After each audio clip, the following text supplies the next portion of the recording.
Raging Rancor. I thought I'd get a few quick thoughts in about the Falcon and the Winter Soldier finale. I just finished it just a few minutes ago, and before I forget it, I thought I would give this little review. And yes, I'm totally going to forget it because it is a very mediocre, very forgettable movie. It makes WandaVision look so good. Anyway, before I get into it, please hit like, please subscribe, and let me know your thoughts on the Falcon and the Winter Soldier in the comments below as I go through it. Okay, starting this review, I just want to say and by the way, this is a spoiler review. So if you have not seen the Falcon and the Winter Soldier and you want to stay unspoiled, watch this video after you have seen it. Okay, so to get into it a little bit, so we have the big action-packed finale of the Winter Soldier. I didn't review the last few episodes because I just wasn't moved to review them. And the previous episode was an exposition-heavy episode, trying to really build up the emotional stakes so that we would care about the characters in this final episode when they do all the action. So, did I care about him? No, not really, unfortunately. The Falcon remains a thoroughly uninteresting character. The Winter Soldier had potential, but they really didn't do much with him. Even his emotional climax in one of the penultimate scenes of the finale, where he tells the old man that he killed his son. That is breezed over. I mean, that scene is like 30 seconds. That's the big emotional crux of his character arc, and they don't do anything with it. And so he really gets short shrifted as a character, which is too bad because he was definitely the more interesting of the two characters. But neither of them are that interesting. Both of them had potential, but the Winter Soldier was set up as a sympathetic villain in the series, the Marvel movies, and so he is a much more compelling and interesting figure. The Falcon was a side character and a sidekick, and so he has the emotional depth and interest level of your typical sidekick, which is no fault of the actor. It's just the way it was. But then when you hand off the reins to a side character and tell them to go forth and be the main character or the hero, it doesn't always work. If Xena had given Galadriel the thingamabob, what do you call it, the chakra, the weapon, and all the leather. If Xena had given Galadriel all that stuff and told her to go forth and be Xena, she wouldn't have been able to pull it off. And the Falcon is not able to pull off being Captain America. He just, they did not set his character up to be that interesting. No fault on the actor or the concept, but he's just not that interesting. The Winter Soldier, by comparison, is a much more interesting character, but they really tried to make the Falcon, who then becomes Captain America, they tried to make him the main character. And it didn't really work for me. If it worked for you, that's great. They seem to be going after a more political kind of thing. And, I don't care if you have politics, that's fine. But don't shove them down people's throats. And if you're going to make it the crux of your whole series, then make it more interesting. And this was just very... The politics of it were vague. The plot was vague. The terrorists, who were not supposed to call terrorists, even though they act like terrorists and do the things that terrorists do, their whole motivation is very vague. And what are they doing? How are they doing it? What is their goal? What is their end game?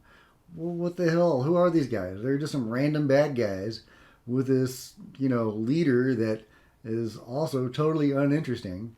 They could have done something with her to make her more interesting, but they really didn't. At least not to me. The same actress that played Empress Nest, I believe, is her name, and Solo, and she was a bland, boring character there, and it was a bland, boring movie, so I don't really fault the actors for that. And this is a bland, boring series, The Falcon and the Winter Soldier, and she's a bland, boring villain, which is a shame, because if they had had a good villain, they really could have spiced this show up. If the guy that was the fake Captain America, Johnny Walker, if he had turned out to be the villain, that could have been really interesting. A villainous Captain America who, is not the Captain America, but is a different Captain America, that could have been really interesting. And then you could have contrasted that fake evil Captain America with the Falcon, who is going to assume the title of Falcon America, and how good and worthy he is. And that could have been a really interesting dichotomy, and that could have worked. I was actually thinking that's where they were going in the first few episodes of the show, but they didn't. And then in the final episode or so, they totally sidelined Johnny Walker. So he was barely even a character in the end, and they gave him a limp-wristed redemption. So, whatever. So the villain's lame.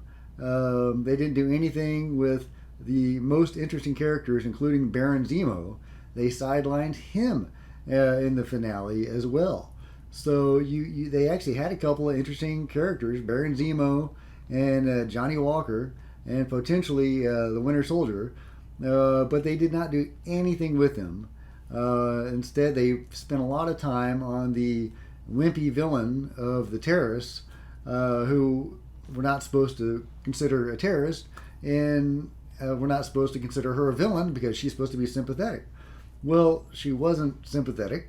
She was a terrorist who murdered people for political purposes. However, if her purposes had been clear, and she had been charismatic and given some good lines, maybe she could have been a compelling villain. But her purposes were vague, her goals were vague, her motives were vague. It was all very, very limp, very weak. I think there was some sort of analog to open borders and that whole debate.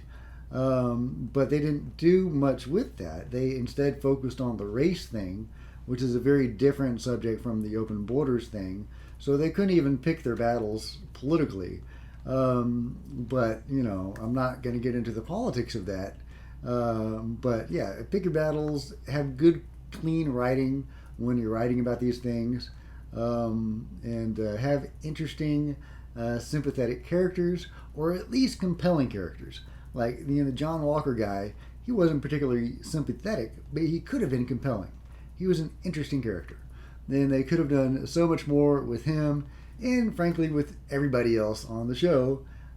So anyway, those are my general thoughts. I'm not going to go into the plot too much. The plot was super weak. The characters were super weak. The execution was super weak.